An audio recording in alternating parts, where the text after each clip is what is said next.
তিস্তা নদীর পানি কমলেও বেড়েছে ব্রহ্মপুত্র ও দুধকুমারের। স্থিতিশীল ধরলার পানি।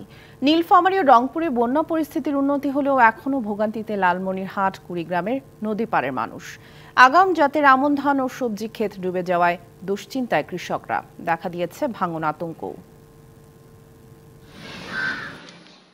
ডুবে গেছে সড়ক, পানি মারিয়ে যাতায়াত করতে হচ্ছে লালমনিরহাটের আদিতমারী উপজেলার মহিষখোঁচা ইউনিয়নের গোবর্ধন গ্রামের বাসিন্দাদের।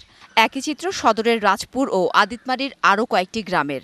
বন্যার কারণে সদরের 11টি এবং আদিতমারীর 8টি প্রাথমিক বিদ্যালয়ে বন্ধ রাখা হয়েছে পাঠদান।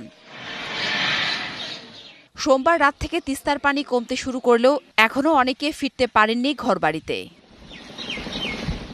কুড়িগ্রামে তিস্তার পানি কমে বইছে বিপদসীমার নিচ দিয়ে। তবে পানি বৃদ্ধি অব্যাহত দুধকুমার ও ব্রহ্মপুত্রের। স্থিতিশীল রয়েছে ধরলার পানি।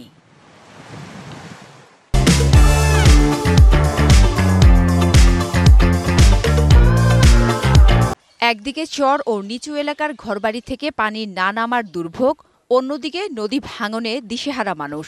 যাতায়াতের জন্য নৌকায় অনেকের ভরসা।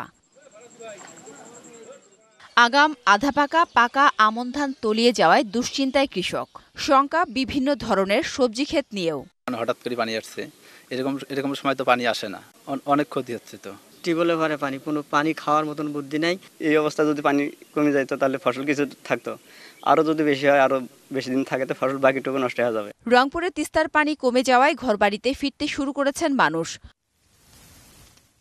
ফসলের ক্ষেত থেকে পানি নেমে যাওয়ায় কমে এসেছে ক্ষতির শঙ্কা। তবে পানি কমার পর নদী ভাঙনের ঝুঁকিতে নতুন করে কয়েকটি এলাকা। যে কোনোটা বর্তিছে কোনোটা বর্তিবেন না, এইভাবে আর কি ধানগুলো হবার নাই, এগুলো সবে মাছ যাইবে। চুলে টুলে তো শোক ভিজে গেছে, মানে কারণ ধান মাসে আবাদ করছে, ব্যাগ তোলে নদীর যায় আসল ভাঙি ভুঙ্গি। আমরা তো এই যে মাছ মারি খাই, এখন মাছের জাল ভাল করে আপনি কি করি।